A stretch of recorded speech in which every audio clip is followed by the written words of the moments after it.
Hello mga igsoon, mayong adlaw ko ninyong tanan. Dinhihin nining medyo atong mapaminawan ang tingog sa tao ang gigamit ng gipuy-an sa balaang espiritu sa kamatuoran. Diin gisaysay ni kanamo kun ngano ang espiritu sa kamatuoran mogamit man sa taong naa sa labing ubos ug dili man hinuon ngadto sa mga kihatagang katungod samahan sama sa mga pari ug mga pastor. Mga igsoon, aron at masabtan nato kining tanan, awhagon ko kamo sa pagpaminaw sa mensahe sa balaang espiritu sa kamatuoran alang sa katawhan sa tibuok kalibutan. Ilabi na niya adtong mga tao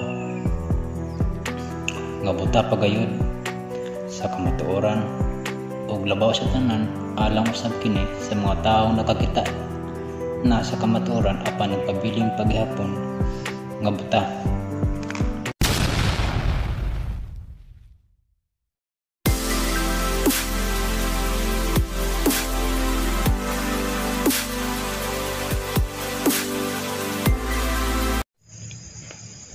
Ani ako'y pangutana nga nakrimokol. Ngano man nga ang espiritu sa kamatuoran mugamit man sa taong naa sa labing ubos o dili man hinuon ngadto sa gihatagag katungod sa amahan sama sa mga pari o mga pastor.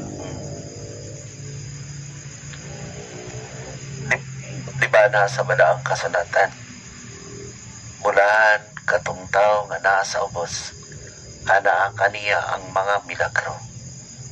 Apan sultian ko kamo walay tao mapaytason bisag mga bandianan may mga propeta na makasaksi nini.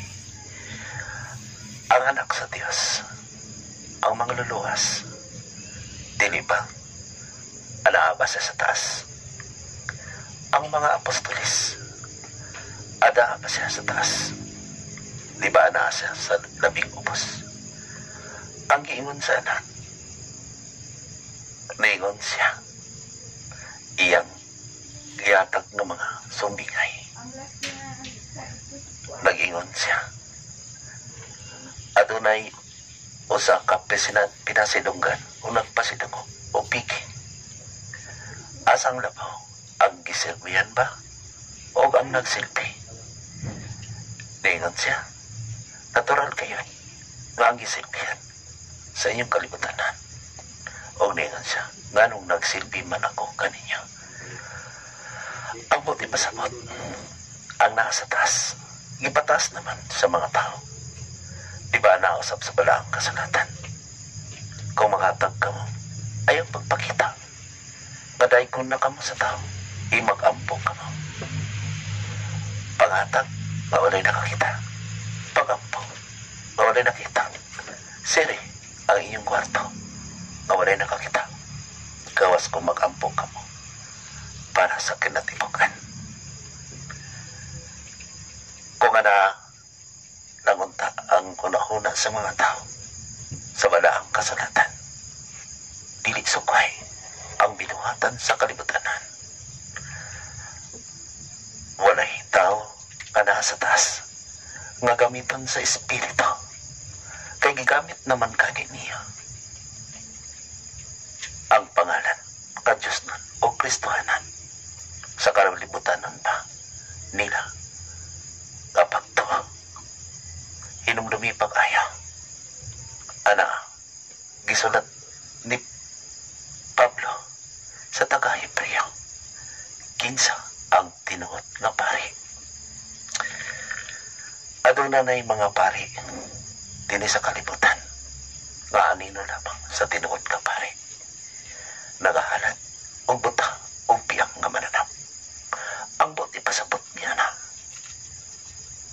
bisan nakasala dili nila padlungan bisag adunay mali ila kining sultian apan dili nila ipasabot ang tanan kay maluoy man sila kay gipili man sila sa tao o mapabor po sila sa tawanan apan ang anak sa Dios nagahalat Siyang kaugalingan. Dili, mga mananap, nga sunugon lamang. Sama sa inyong lawas, kung magbuhat ka mo o sana. Masunog lamang o silutan ang inyong lawas o espiritu. Di ba na ka na sa balang kasalatan? Sama ka mo sa nagpatay sa iyong kaugalingong lawas kung magbuhat ka mo sana. Mao nga ang espiritu ang ipadala sa amahan. Nagapuyo sa labing ubos. Haron masuta kung kinsa ang nagpaubas. Di ba? Ang inyong isig kataw na sa labing ubos. Ang naa sa taas, kung dili man ko magpaubas, dili kahit makakita o makasinati. Mao ang espiritu magipadala sa amahan nga magdala sa pangalan sa anak, anak sa ubos, o makikahusay sa mga taong mapahitasan o nagamit kanila. Kay kung anak ang espiritu sa labing taas, kano ba wala man sa balaang kasalatan, bulahan ka mong mapahitasan, bulahan ka mong mga dato.